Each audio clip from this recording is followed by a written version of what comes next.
У судебных приставов очередной рейд, но открывать двери потенциальные должники не торопятся. Визиту людей в погонах рады не всегда. Очередной адрес, дверь все же открывается. Раннее утро в квартире веселой компании уже что-то отмечает, и к приходу судебных приставов оказывается не готова. За долги по коммунальным услугам у собственника жилого помещения арестовывают имущество. Телевизор изымаем. За неоплаченные в положенный срок квитанции теперь будут лишать имущества не только злостных нарушителей, но и тех, у кого сумма задолженности сравнительно небольшая. С начала 2016 года специалистами абонентного отдела были проведены обходы, вывешивались объявления на подъезды. Собственникам вручено около 2000 претензий о неуплате на сумму более 4 миллионов рублей. В добровольном порядке погасили долги лишь 500 собственников, 440 оформили рассрочку. На настоящий момент в суд подано 150 заявлений о взыскании задолженности за жилищно-коммунальные услуги на сумму 1,5 миллиона рублей. Уважаемые собственники и наниматели жилья, хотелось бы напомнить о необходимости своевременно и в полном объеме оплачивать жилищно-коммунальные услуги в срок до 20 числа.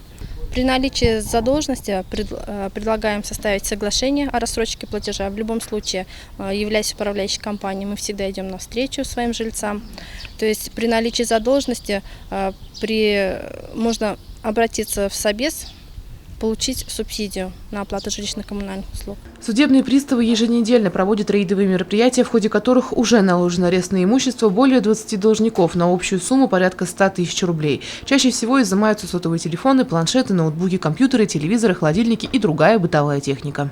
У должника есть право выкупа данного имущества, называется это самостоятельная реализация. То есть, если имущество не превышает суммы 30 тысяч рублей, то вправе, написав ходатайство, то есть заявление, в течение 10 дней через внесение денег на депозитный расчетный счет нашего отдела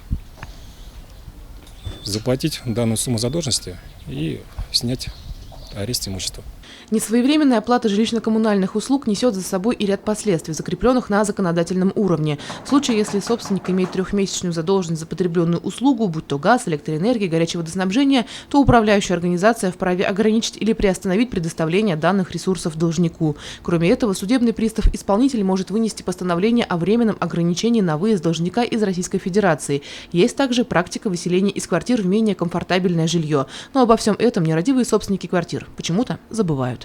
Елена Афанасьева, Азамат Галин, Любовь Карпова, телекомпания СТВ.